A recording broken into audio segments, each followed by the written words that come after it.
લોધરા પાસે કોઝવે પર પાણી ફરી વળ્યા છે। કોઝવે પરથી વાહન વ્યવહાર ઠપ્પ થયો છે। સુઈગામ રાધનપુર હાઈવે બંધ કરવાની ફરજ પડી। અનેક ગામો સંપર્ક વિહોણા છે।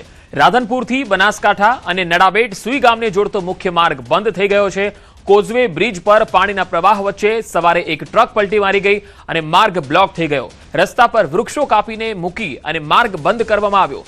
વહેલી સવારથી માર્ગ બંધ થતા લોધરા, જંડાલા, ગઢા અને બોરુડા સહિતના ગામોમાં લોકો ફસાયેલા છે, કારણ કે અવરજવર માટે બીજો કોઈ વૈકલ્પિક માર્ગ ન હોવાના કારણે હવે લોકો અહીંયા ફસાયેલા છે। નડાબેટ સુઈગામને જોડતો મુખ્ય માર્ગ બંધ છે, જેની તસવીરો આવી રહી છે। લોધરા, જંડાલા, ગઢા સહિતના ગામોમાં લોકો હવે અવરજવર માટે ફસાયા છે। સતત 2 દિવસ વરસી રહેલા વરસાદના કારણથી ઉપરવાસનું પાણી વધુ આવવાના કારણ છે। જે આ રોડ નડાબેટ સુઈગામ અને રાધનપુરને જોડતો રોડ છે, તે લોધરા કોઝવે બ્રિજ ઉપર અતિ ભારે પાણીનો પ્રવાહ આવવાના કારણેથી લોધરા સરપંચશ્રી દ્વારા અને તંત્ર દ્વારા રોડની બંને સાઈડો દ્વારા રોડ બ્લોક કરી દેવામાં આવ્યો છે અને અહીંના લોકોને અવરજવર કરવા માટે તંત્ર દ્વારા અને ગામના નાગરિકો દ્વારા પ્રતિબંધ મૂકવામાં આવ્યો છે। અને ખાસ કરીને લોધરા, બોરુડા, ચારંડા, જંડાળા, ગઢા આ 4 ગામોને રાધનપુર જવા આવવા માટે પણ ઘણી મુશ્કેલીઓ પડી શકે છે। પાટણ જિલ્લાના સાંતલપુર ખાતે જે રીતના મેઘતાંડવ જોવા મળ્યું હતું, કારણ કે ગઈકાલે 15 ઇંચ જેટલો વરસાદ જોવા મળ્યો હતો અને આજે ફરીથી જે 6 કલાકના વિરામ બાદ વરસાદે ફરીથી શરૂઆત કરી દીધી છે, બેટિંગ કરી દીધી છે। અને મારી પાછળના આપ દ્રશ્યો જોઈ શકો છો કે જ્યાં આગળ અત્યારે રાધનપુર ખાતેથી સુઈગામ તરફ જતો, નડાબેટ તરફ જતો આ રસ્તો છે, અનેક ગામડાઓ એકબીજાથી આ કોઝવેના પેલી બાજુ આવેલા છે કે જે અત્યારે સંપર્ક વિહોણા થઈ ગયા છે। ખારી નદી અહીંયા આ ખારી નદીનો વિસ્તાર કહેવાય છે। સ્વાભાવિક રીતે આ જે ડીપ છે તે ડીપ ફૂલ પ્રવાહમાં અત્યારે વહી રહ્યો છે। બનાસકાંઠા તેમજ રાજસ્થાનના ઉપરવાસમાંથી જે વરસાદ પડ્યો છે અને તે વરસાદ અત્યારે પુષ્કળ પ્રમાણમાં આવવાથી અત્યારે આ ડીપ સવારે 10 વાગ્યા આસપાસથી જ બંધ કરી દેવામાં આવે છે, કારણ કે જ્યારે ડીપના ઉપર જ આ 2 ફૂટ જેટલું પાણી વહી રહ્યું છે ત્યારે તમામ પ્રકારના વાહનોના અવરજવર માટે આ ડીપ સ્થાનિક લોકો તેમજ પોલીસ પ્રશાસન દ્વારા બંધ કરી દેવામાં આવે છે।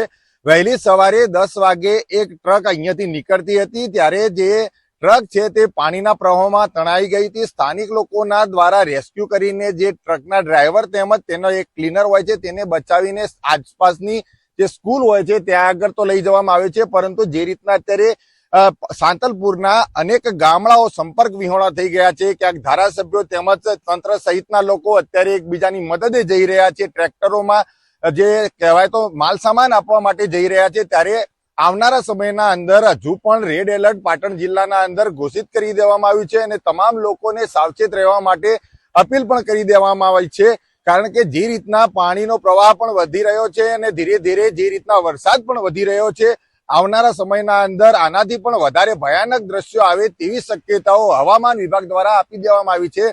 આવા અનેક દ્રશ્યો તમે દેખી શક્યા છે કે જે પાટણ જિલ્લાના અંદર અનેક રોડ રસ્તાઓ પણ બંધ થઈ ગયા છે, અનેક ઘરો પણ સંપર્ક વિહોણા થઈ ગયા છે। ત્યારે આવનારા સમયનો ખૂબ જ મહત્વ રહેશે, કારણ કે જે રીતે 48 કલાક રેડ એલર્ટ માટે આપી દેવામાં આવ્યો છે, ત્યારે પાટણ જિલ્લો હવામાન ખાતા દ્વારા અત્યારે ખૂબ જ નજરમાં રહેશે, કારણ કે એક બાદ એક ભયાનક દ્રશ્યો સામે આવી રહ્યા છે।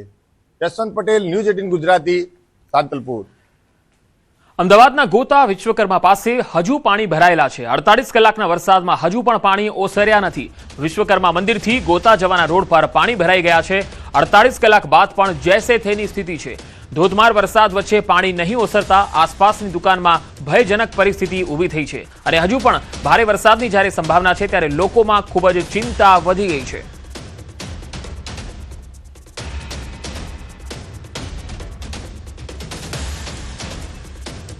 વધુ માહિતી મેળવીએ અમદાવાદના ગોતાથી સંવાદદાતા દીપિકા ખુમાણ મારી સાથે જોડાયા છે। દીપિકા, ગોતા વિસ્તારમાં હાલ પરિસ્થિતિ શું છે? વેપારીઓ શું કહી રહ્યા છે?